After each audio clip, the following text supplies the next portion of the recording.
கெட்டுப்போன குளிர்பானம் விநியோகம் டீ கடையில் கேள்வி எழுப்பிய தம்பதியினர் செல்போன் வீடியோ காட்சி சமூக வலைதளங்களில் வைரல்.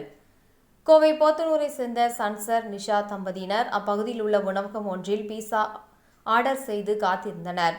அப்பொழுது கடைக்கு அருகே டீ கடைக்கு சென்று கேக் மற்றும் குளிர்பானம் வாங்கியுள்ளனர். குளிர்பானத்தை திறந்த கணவர் சன்சர் குடிக்கும்போது அது கெட்டுப்போய் இருந்தது தெரியவந்தது. இது குறித்து கடையில் பணியாற்றியிருந்த நபரிடம் கேட்டபோது அது கெட்டுப்போகவில்லை என கூறியுள்ளார். மேலும் அதன் காலாவதி காலம் இன்னும் 6 மாதங்கள் இருக்கின்றது, தற்போதுதான் புதிதாக வாங்கினேன் என்றும் கூறியுள்ளார். இந்நிலையில் அதனை அருகில் இருந்தவரிடம் குடித்து பார்க்க சொல்லியுள்ளனர். அதை வாங்கி குடிக்கும் போது அது கெட்டுப்போய் உள்ளதாக அவர் கூறினார்.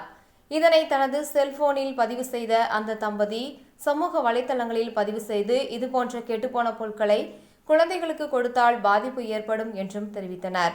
இதுகுறித்து உணவுத்துறை அதிகாரிகள் அப்பகுதியில் ஆய்வு செய்து உயிருக்கு ஆபத்தை ஏற்படுத்தக்கூடிய பொருட்களை பறிமுதல் செய்து உரிய நடவடிக்கை எடுக்க வேண்டும் என்பது அனைவரின் எதிர்பார்ப்பாக உள்ளது.